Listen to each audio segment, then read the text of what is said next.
Assalamualaikum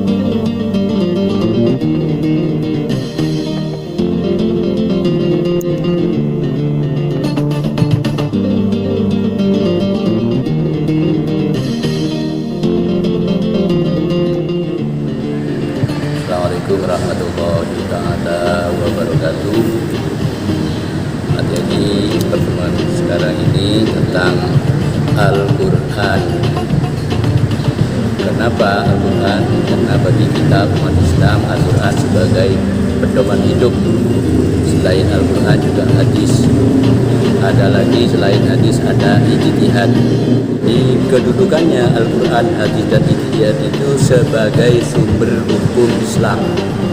Kenapa? Karena setiap persoalan dalam Islam itu kembali kepada Al-Quran, baik tentang hubungannya dengan hablum minallah, hablum minannas. Jadi persoalan apa saja itu ada di dalam Al-Quran, karena Al-Quran itu sifatnya universal untuk siapa saja, kapan saja, di mana saja. Itu dengan Al-Quran. Al-Quran itu memiliki mukjizat. Mukjizat Al-Quran itu salah satunya orang yang membaca Al-Quran beda dengan membaca selain dari Al-Quran. Satu, Al-Quran itu bernilai pahala. Siapa yang membaca, yang mendengarkan ada pahalanya. Yang kedua, Al-Quran itu sebagai petunjuk, sebagai pedoman. Karena Al-Quran itu bagi kita umat Islam, apapun yang dihadapi kembali kepada sumber hukum Islam, yaitu Al-Quran, hadis, dan ijtihad.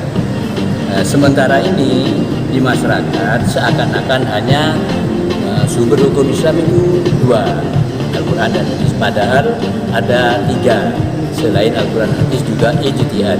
Ijtihad itu adalah sumber hukum Islam setelah Al-Quran dan hadis. Baru ada ijtihad, tetapi hasil ijtihad itu tidak bertentangan kepada keduanya, Al-Quran maupun hadis.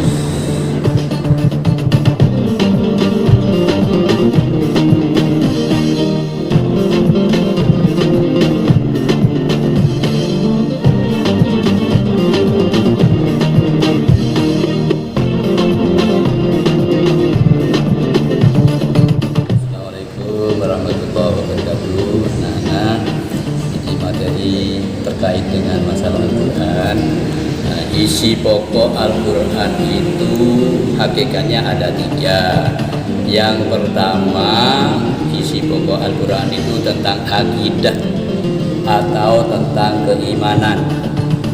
Yang pertama. Yang kedua, tentang ibadah, atau dengan kata lain tentang hukum-hukum Islam. Itu isi atau kandungan dalam Al-Quran. Yang ketiga, kandungan Al-Quran itu ada akhlak, atau bahasa yang sering kita dengar itu tingkah laku atau budi pekerti, budi luhur.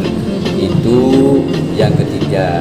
Kemudian yang keempat itu tentang sejarah Islam.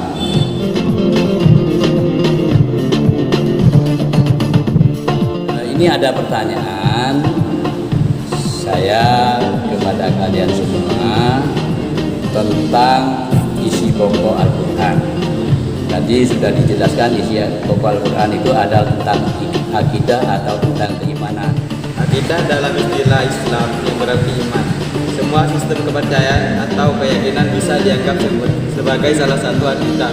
Fondasi akidah Islam didasarkan pada hadis Jibril yang memuat definisi Islam, rukun iman, ihsan, dan peristiwa hari akhir.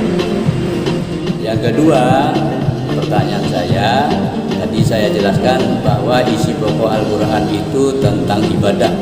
Bagaimana kamu memahami dengan uraian singkat tentang ibadah atau hukum Islam?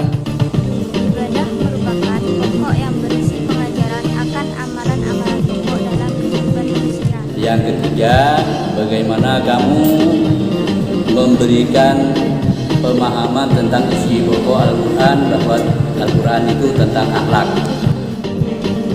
Akhlak merupakan pokok yang berisi pengajaran maupun larangan baik tentang akhlakul karimah maupun akhlakul mahmudah. keempat itu terkait dengan masalah sejarah. Sejarah yang dimaksud di sini adalah sejarah Islam. Sejarah sebagai isi pokok.